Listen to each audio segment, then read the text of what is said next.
Okay, so here's a more elaborate limiting reactant problem. Remember what I told you guys earlier? I said that you can recognize a limiting reactant problem if they give you information about more than one reactant. So let's take a look and see what this question is saying. This is the balanced chemical equation. I already balanced it for you, I think. So I've got 3 times 2 is 6. So I have 4 hydrogens plus 2. Yep, and here's an oxygen. Yep, good.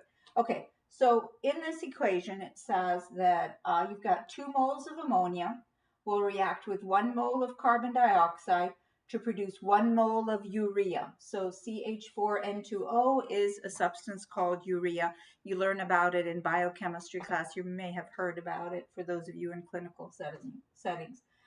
Plus 1 mole of water. Okay, so what is the question?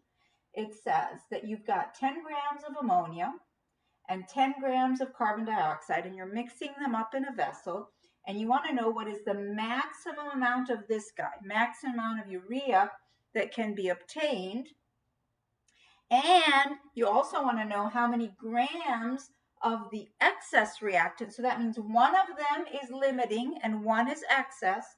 You want to know how many grams of the excess reactant are left over.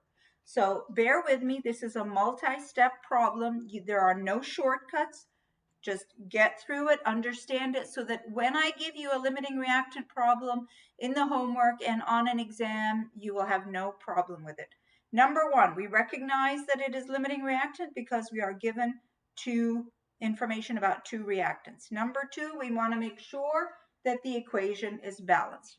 Okay, so let's start our stoichiometry. Remember in the last limiting reactant problem, I said you're going to do 2 stoichiometry problems because you have 2 pieces of information about 2 reactants.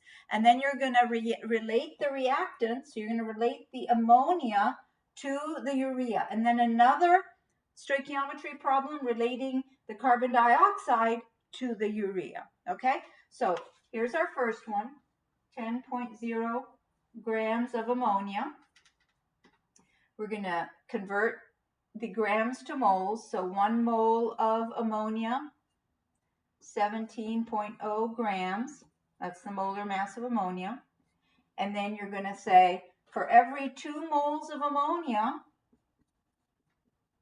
we're getting 1 mole of urea. 1 mole of CH4N2O. Okay, almost done with this one. We now get the molar mass of urea. 1 mole of urea, CH4N2O. A carbon is 12, hydrogens are 1, nitrogen is 14, oxygen is 16. Add them all up, you get 60 grams of CH4N2O. I know it's annoying to write the units and all the substances, and especially on this whiteboard, it's really cluttered. But honestly, if you get into the habit of always writing everything down, you're not going to get confused with what you are working with. Because if you just put a bunch of numbers, you're not going to know what's supposed to go where, what you're supposed to cancel. And so if you get into the habit of always writing down everything, units and what the substance is, now as you go through the semester, you're going to make fewer errors, and it will definitely benefit you in the short run and in the long run. Okay, so you do the math. 10 divided by 16 divided by 2 times 60, press equals, and you get 17.6 grams. 17.6 grams of urea, CH4N2O. Okay, that's your first stoichiometry problem, number 1. Let's do a second stoichiometry problem. Now we're going to do it with the carbon dioxide. So we're going to go 10 grams of CO2. We're going to do the molar mass of CO2. 1 mole of CO2 is 44 grams of CO2.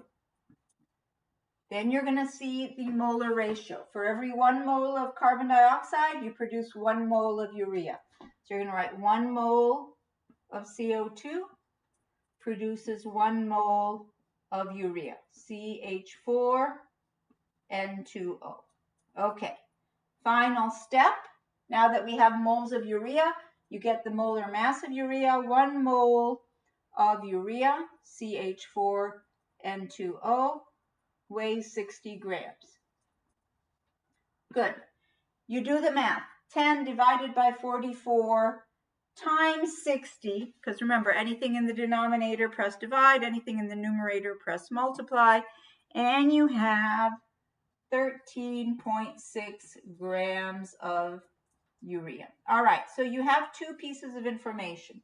You have 13.6 grams, you have 17.6 grams. Remember what I told you guys in the previous video. With a limiting reactant problem, you always choose the product that is less in quantity. So our answer, to answer this question here, what is the maximum amount of urea that can be obtained? This guy. 13.6 grams of urea is the maximum amount that can be obtained. Okay, so that answers that question. What's the next question they're asking? They're saying how many grams of the excess reactant are left over? Okay, so I'm going to erase these two stoichiometries so there's less clutter, and we're going to do a third stoichiometry problem.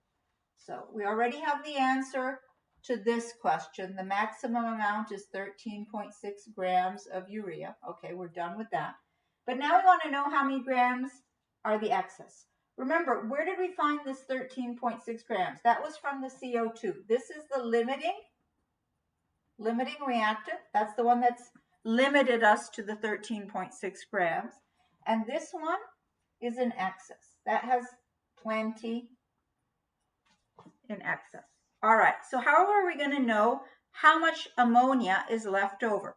Now we do a third stoichiometry problem to relate the carbon dioxide with the ammonia. So we want to know, if we start off with 10 grams of CO2, how many grams of ammonia must you have in order to completely react with 10 grams of CO2?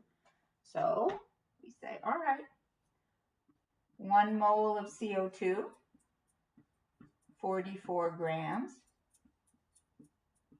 We then relate the CO2 to the ammonia. 1 mole of CO2, 2 moles of ammonia. Okay? And now we've got moles of ammonia. We can go to grams of ammonia. 1 mole of ammonia, 17 grams of ammonia. Okay? So this over here is our third stoichiometry problem. Just now that we know that carbon dioxide is limiting and ammonia is in excess, now we want to find out, all right, the 10 grams of CO2, we're going to use them all up. How many grams of ammonia do we need to use up all 10 grams of CO2? You do the math and you end up with 7.72 grams of ammonia. Okay. But we were given 10 grams of ammonia. We only need 7.72. So how much is left over? You take your 10 grams of ammonia minus 7.72.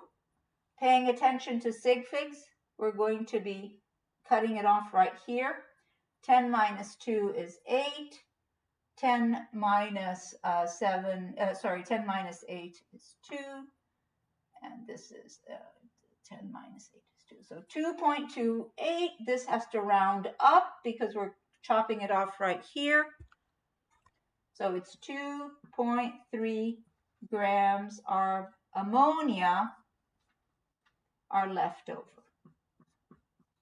So in this type of problem, you have to be patient. You're going to do 2 stoichiometry problems with the 2 reactants that you are given, and then to figure out the maximum amount of product, and then you're going to do a third stoichiometry problem to figure out how much is left over of the excess reactant. Okay? Good. The last thing we're going to do in this chapter is we're going to talk about percent yield and theoretical yield. And let me give you some background about that. Anytime you're doing a chemistry experiment in lab, you whatever end product you get, that is called the actual yield. So in lab, we're going to do a sequence of chemical reactions, and you're going to be getting copper at the end, and that is your actual yield in lab.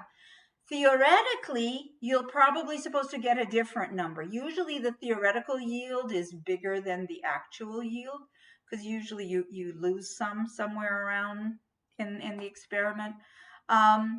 So in order to figure out your percent yield, or how good you did your experiment, or how well you did it, sorry, percent yield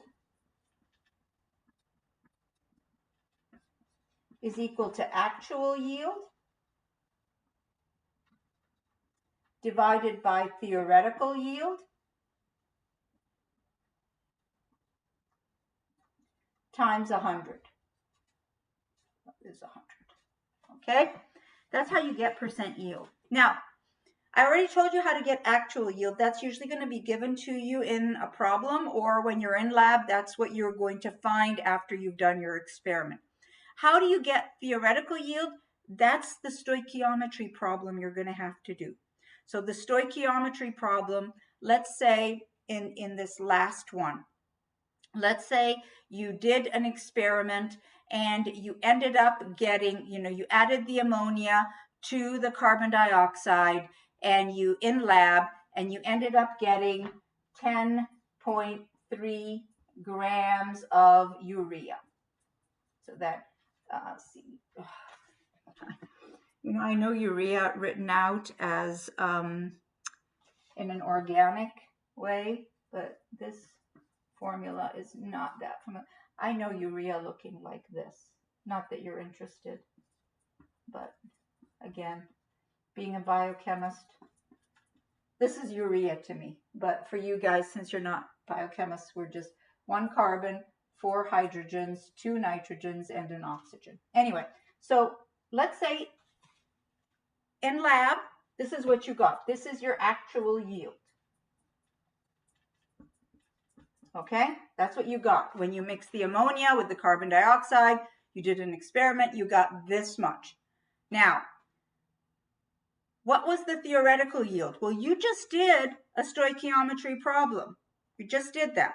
And the maximum amount of urea you're supposed to get, in theory, the way, if you're starting off with 10 grams of ammonia and 10 grams of carbon dioxide, what did we find? We said that in theory, we're supposed to get 13.6 grams. So you're supposed to get 13.6 grams. That was the theoretical yield. So anytime you're doing a stoichiometry problem, that's the theoretical yield. Okay, so then what's our percent yield? Percent yield. Remember, we take the actual, which is 10.3, divide it by the theoretical, which is 13.6, times 100. So here's my calculator. Just do it real quick. 10.3 divided by 13.6 times 100, and you've got 75.7% yield. Not bad. I would have rather, when you do it in lab, get more like 90%. But actually, in reality, whenever you're making any type of organic compound, which urea is, 75.7% yield would be amazing, really super good. Okay, so that's it for all the topics in chapter 3. We are going to start with chapter 4 in the next video.